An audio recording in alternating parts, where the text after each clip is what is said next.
알아두면 쓸데많은 그리스사 이야기. 5번째 이야기. 인간에게 지혜와 문화를 준 프로메테우스. 프로메테우스는 티탄 거인족의 후손입니다. 거인족은 모두 몸집이 크고 성격이 포악했지만 프로메테우스는 달라서 성격이 온화하고 자연을 사랑했으며 싸움을 싫어했습니다. 이런 성격 때문에 프로메테우스는 다른 거인족들의 비난을 받아 무리를 떠나 홀로 살았습니다. 동생인 에피메테우스만이 그를 위로했습니다.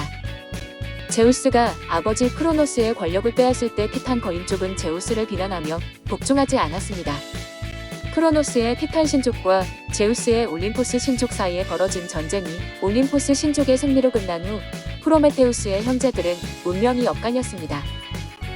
우직하게 티탄 편에서 싸웠던 맏형 아틀라스는 어깨로 하늘을 떠받치는 벌을 받았습니다. 둘째 메노이티오스 역시 제우스의 벼락을 맞고 지하의 암흑색의 에레보스로 내던져졌습니다. 프로메테우스와 막내 에피메테우스는 전쟁을 싫어하고 평화를 사랑했기 때문에 이 재난을 피할 수 있었습니다. 하지만 그 후에도 그는 자신의 방에 누워 꼼짝하지 않고 지냈습니다. 세상은 다시 평정을 되찾아 새는 지저귀고 꽃은 향기로웠으며 평안하고 안정적인 날들이 왔습니다. 그러나 프로메테우스는 아무것도 느낄 수 없었고 마음은 적막하기만 했습니다. 그러던 어느 날 그는 흙과 물로 자신의 모습을 닮은 인형을 빚기 시작했는데 바로 인간을 만든 것입니다. 프로메테우스는 인간들이 자신을 둘러싸고 즐거워하며 노래 부르는 것을 보고 진심으로 기쁨에 미소를 지었습니다. 처음 인간이 생겨났을 때 세상에는 불이 없었습니다.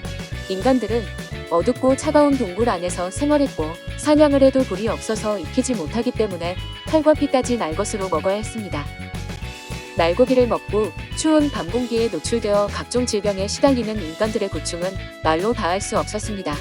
인간들은 아버지인 프로메테우스에게 이 고통에서 벗어나게 해달라고 간절히 빌었습니다.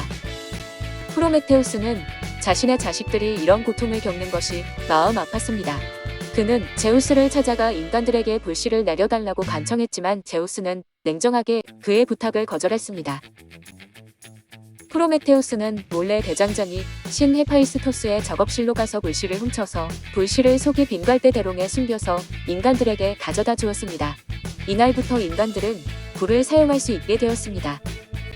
그들은 불을 피워 음식을 익혀 먹고 밤의 불의 온기로 따뜻하게 지낼 수 있었으며 맹수를 사냥할 때 도구로 사용하기도 했습니다. 불을 이용하면서부터 인간 세상에는 따뜻함과 즐거움이 널리 퍼졌습니다. 인간들이 기뻐하며 즐겁게 웃는 소리는 제우스에게까지 들렸습니다. 제우스는 프로메테우스가 자신의 뜻을 거역하고 몰래 불씨를 훔쳐갔다는 이야기를 듣고 크게 화를 냈습니다. 제우스는 프로메테우스를 벌해야겠다고 결정하고 헤파이스토스에게 튼튼한 쇠밧줄을 만들어서 프로메테우스를 벼랑 끝에 묶으라고 명령했습니다. 그리고 독수리를 보내 프로메테우스의 간을 쪼아 먹게 했습니다. 낮에 전부 쪼아 먹힌 간은 밤에 다시 생겨났기 때문에 프로메테우스는 매일 간을 쪼아 먹히는 괴로움을 견뎌야 했습니다. 프로메테우스가 겪은 고통은 3000년이나 지속되었다고 합니다. 그동안 제우스는 앞을 내다보는 프로메테우스가 자신의 앞날에 드리워진 애군을 알고 있었기 때문에 헤르메스를 통해 그를 협박하기도 하고 회유하기도 했습니다. 그러나 프로메테우스는 이에 굴복하지 않아 프로메테우스는 도리와 오가베에 무릎 꿇지 않는 저항정신의 상징으로 자리잡게 됩니다. 3000년 후 영웅 헤라클레스가 나타나 독수리를 활로 죽이고 프로메테우스를 사슬해서 해방시켰습니다. 프로메테우스는 그제서야 제우스의 운명에 얽힌 비밀을 알려주었는데 당시 제우스는 바다의 여신 테티스에게 푹 빠져 있었습니다. 프로메테우스는 테티스가 낳을 아들이 아버지를 몇 배 능가하는 위대한 인물이 될 것이라고 기띔해 주었습니다. 이 말을 들은 제우스는 두려워 테티스를 단념하고 그녀를 보잘것없는 인간 펠레우스에게 시집보내게 됩니다. 이 둘 사이에서 위대한 영웅 아킬레우스가 태어나게 됩니다. 보잘것없는 인간의 씨로 위대한 영웅을 잉태한 테티스였으니 최고의 신인 제우스의 씨를 받았다면 어떻게 되었을까요? 제우스는 프로메테우스를 벌하고도 분이 풀리지 않았습니다. 제우스는 인간들이 신들의 불씨를 사용하게 되어 많은 이익을 얻었으니 그에 상응하는 재앙을 내려야겠다고 마음먹었습니다. 그는 헤파이스토스에게 판도라라는 아름다운 여성을 만들라고 지시했습니다. 그리고 판도라에게 육지와 바다에서 자라는 수많은 동물의 모습이 새겨진 아름다운 황금 머리띠를 주었습니다.